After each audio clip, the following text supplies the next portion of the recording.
صرف آپ مہینے 2 گزرنے دیں، آپ کو پتہ چل جائے گا کہ ڈنڈے سے معیشت نہیں چلائی جا سکتی. یہ چلائی جا سکتی تو مصر میں کب سے ایک جنرل کی حکومت ہے جو طاقت کے زور پہ حکومت چلا رہا ہے. لیکن مصر کی معیشت دن بدن خراب ہوتی جا رہی ہے. امریکہ بھی مدد کر رہا ہے، عرب ممالک بھی مدد کر رہے ہیں، یہاں تک کہ انہوں نے اسکولوں میں نقاب تک بین کر دیے ہیں مغرب کو خوش کرنے کے لیے. لیکن معیشت نہیں اٹھ پا رہی مصر کی. آج کے دور میں ڈکٹیٹرز معیشت نہیں چلا سکتے. جمہوریت ہی واحد حال رہ گیا ہے، لیکن حقیقی جمہوریت، وہ دکھاوے والی جمہوریت نہیں جس میں جعلی الیکشن کروائے جاتے ہیں. میں آپ کو ایک ویڈیو سناتا ہوں جس کا میں نے شروع میں ذکر کیا تھا، اس کے بعد آپ کو بتاتا ہوں کہ پلان کیا ہے اگر الیکشن ہوتے ہیں، جو کہ پلان بی یا سی ہے. پلان اے وہ بالکل نہیں ہے. پلان اے یہی ہے کہ الیکشن نہیں کروانے غیر معینہ مدت کے لیے. یہ ذرا ویڈیو دیکھیں. میرا نام شوکت محمود بسرا ہے، تحریک انصاف کا ادنا سا کارکن ہوں اور عمران خان کا چاہنے والا ہوں.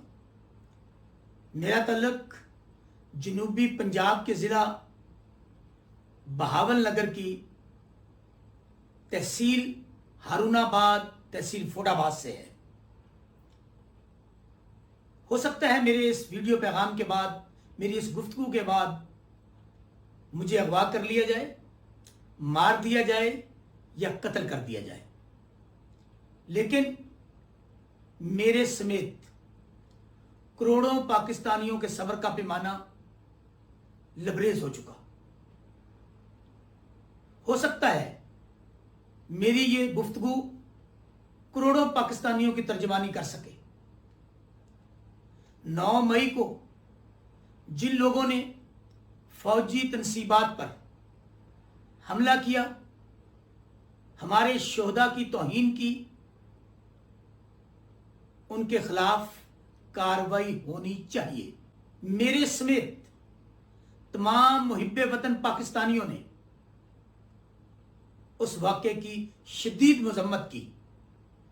لیکن جو لوگ 9 مئی کے واقعات میں ملوث نہیں ہیں، ہم سب کو دہشت گرد اور غدار سمجھا جا رہا ہے. آپ مجھے گولی ماریں گے، میرے خون کے ہر قطرے سے ایک ہی آواز آپ کو سنائی دے گی، پاکستان زندہ باد. لیکن آج اس پاکستان میں جس کے لیے ہمارے بڑوں نے، ہمارے بزرگوں نے اپنی جانوں کے نذرانے دیے، ہماری ماؤں، بہنوں، بیٹیوں نے اپنی عصمتیں اور عزتیں لٹائیں، آج اسی پاکستان میں ہماری جان، مال، عزت محفوظ نہیں ہے. ہمارے سیاسی مخالفوں کے ساتھ مل کر پولیس، جس نے ہماری جان، مال، عزت کی حفاظت کرنی ہے، وہ ہمارے گھروں کو لوٹ رہے ہیں، گھروں پر حملے کر رہے ہیں، گھروں کو توڑ رہے ہیں، نیست و نابود کر رہے ہیں. ہماری ماؤں، بہنوں، بیٹیوں کی عزتیں محفوظ نہیں ہیں. کاروبار کو تالے لگائے جا رہے ہیں، جہاں سے ہمارے بچوں کی روزی روٹی آتی ہے. اگر بات ہمارے اوپر دہشت گردی کے مقدموں کی ہوتی، کاروبار بند کرنے کی ہوتی، ہمارے گھروں کو توڑنے کی ہوتی تو ہم برداشت کر رہے تھے. 4 مہینے سے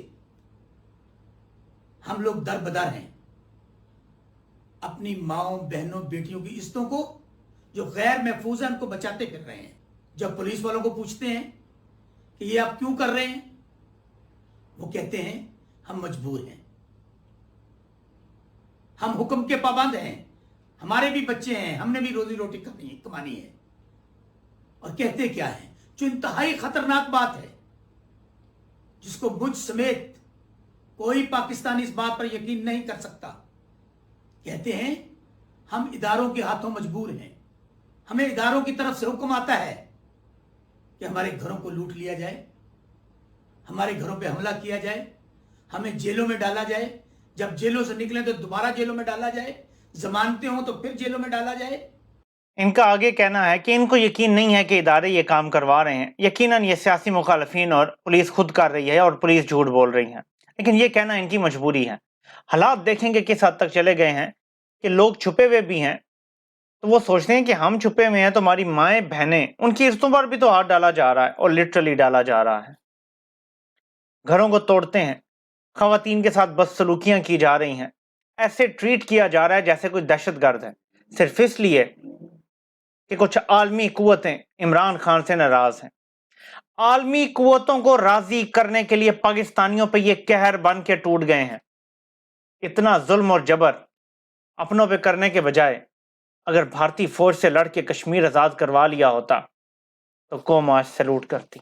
صدر مملکت نے سو کالڈ الیکشن کی تاریخ دی اور لوگوں نے ظاہر ہے کہ دونوں طرف سے باتیں کی۔ کچھ کہتے ہیں کہ صدر صاحب ڈر گئے، بزدلی دکھائی، قوم کو دھوکہ دے دیا، کیونکہ انہوں نے ایکچولی تاریخ تو نہیں دی، الیکشن کمیشن کو خط لکھا اور مشورہ دیا ہے۔ یہ ٹیکنیکلی بات ٹھیک ہے جو وہ کر رہے ہیں لوگ، لیکن سپریم کورٹ کا فیصلہ اس ٹائم موجود ہے جو کہتا ہے کہ 90 دن سے اوپر الیکشن نہیں جا سکتے۔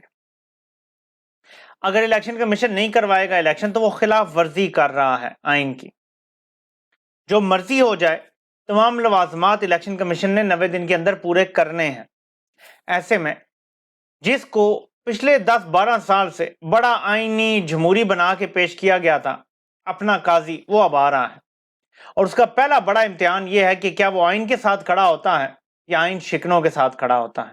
اس کی وہ جو مرضی توجیہ لے کر آئے کہ جی اب ڈی لیمیٹیشن کرنی ہی کرنی ہے، نئی حلقہ بندیاں ہوں گی تو یہ ہوگا تو وہ ہوگا، کیونکہ کوئی سیٹوں میں فرق نہیں آ رہا، کوئی آئینی ترمیم کی ضرورت نہیں ہے، تو پھر یہ ڈی لیمیٹیشن اور سارا کچھ جو کرنا ہے اس کی بھی ضرورت نہیں ہے۔